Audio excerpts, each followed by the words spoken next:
Chào mừng các bạn đã quay trở lại với kênh Mỏ Vàng Tri Thức. Bạn đã bao giờ tự hỏi, vì sao có những người, dù trải qua mất mát, khổ đau, giông bão, vẫn bình thản, vẫn mỉm cười, vẫn sống dịu dàng từng ngày. Họ không may mắn hơn bạn, họ không mạnh mẽ hơn bạn, họ chỉ hiểu một điều mà nhiều người trong chúng ta vô tình quên mất. Hạnh phúc không phụ thuộc vào hoàn cảnh, mà phụ thuộc vào cách bạn chọn nhìn cuộc đời. Hôm nay, tôi sẽ kể cho bạn nghe một câu chuyện đủ để trái tim bạn nhẹ lại và có thể thay đổi cách bạn đối diện với những ngày tồi tệ nhất. Trong một ngôi làng nhỏ, yên bình, có một bà lão tên Savika. Ai cũng yêu quý bà vì nụ cười hiền hậu, ánh mắt tràn đầy bình yên. Dù trời nắng hay mưa, dù mùa hè oi ả hay mùa đông rét buốt, Savika vẫn nhẹ nhàng như cơn gió đầu mùa. Người trong làng thường tìm đến bà để tâm sự, để xin lời khuyên. Bà ít nói, nhưng mỗi lời nói ra đều khiến người nghe cảm thấy nhẹ lòng, dễ thở, như mọi muộn phiền trong lòng tan biến. Một buổi chiều, Lyra, cô gái trẻ bước vào nhà Savika, đôi mắt đỏ hoe, gương mặt mệt mỏi, như vừa khóc suốt cả ngày. Cô ngồi xuống bên cạnh Savika, giọng nghẹn ngào. Bà ơi, làm sao bà luôn vui vẻ như vậy? Tại sao dù chuyện gì xảy ra, bà vẫn không buồn?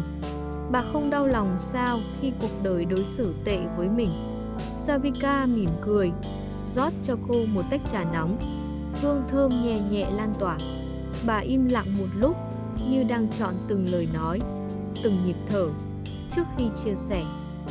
Hạnh phúc không đến từ những điều diễn ra quanh ta. Hạnh phúc đến từ những gì ta mang trong lòng. Nếu bạn luôn chờ đợi hoàn cảnh tốt đẹp, bạn sẽ luôn thất vọng. Nhưng nếu biết tìm thấy niềm vui trong những điều nhỏ bé, bạn sẽ thấy thế giới quanh mình tràn đầy ánh sáng. Lyra hoài nghi.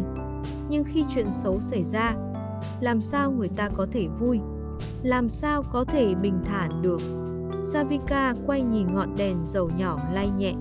Nhìn ngọn lửa này, dù gió thổi mạnh, dù trời tối, nó vẫn cháy, vẫn tỏa sáng.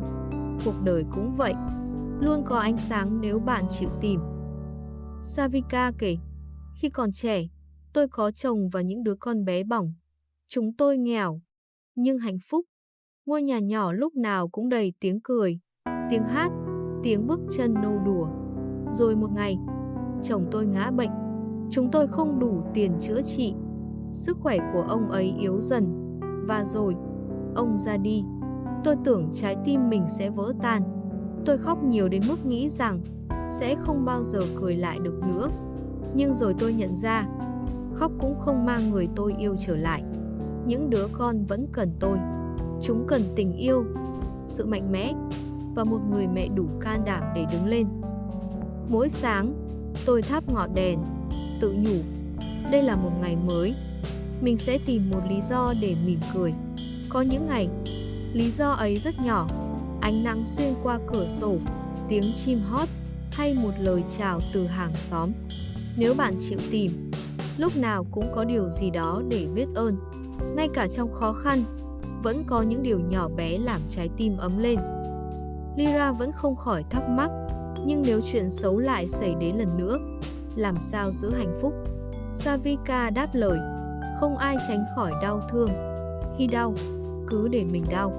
Nhưng đừng quên, mọi thứ rồi cũng sẽ qua. Ngày vui qua đi, ngày buồn cũng qua đi. Khi cuộc đời làm ta tổn thương, hãy nhìn vào những gì vẫn còn. Sức khỏe, bạn bè, ký ức đẹp, hay chỉ đơn giản là bạn vẫn đang sống. Hạnh phúc là một sự lựa chọn. Nhìn bóng tối thì buồn, nhìn ánh sáng thì biết ơn. Lyra về nhà, tự tay thắp một chiếc đèn dầu nhỏ. Hôm nay là một ngày mới, mình sẽ tìm một lý do để mỉm cười. Ban đầu, chỉ là cơn gió mát, tiếng trẻ con cười, hay mùi bánh mới nướng thoang thoảng. Nhưng theo thời gian, trái tim Lyra thay đổi. Cô nhẹ nhàng hơn, yên bình hơn, mạnh mẽ hơn. Rồi người trong làng bắt đầu hỏi cô, sao lúc nào con cũng bình thản như vậy? Lyra mỉm cười, hạnh phúc không đến từ thế giới bên ngoài. Hạnh phúc bắt đầu từ trong trái tim. Nếu bạn đang trải qua những ngày khó khăn, hãy nhớ rằng ngọn lửa nhỏ trong trái tim bạn vẫn còn đó.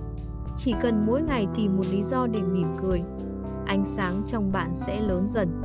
Nếu câu chuyện này khiến bạn nhẹ lòng, hãy nhấn thích, hãy đăng ký kênh Mỏ Vàng Tri Thức và để lại bình luận. Tôi chọn ánh sáng. Bạn sẽ giúp câu chuyện này đến với những người đang cần nó.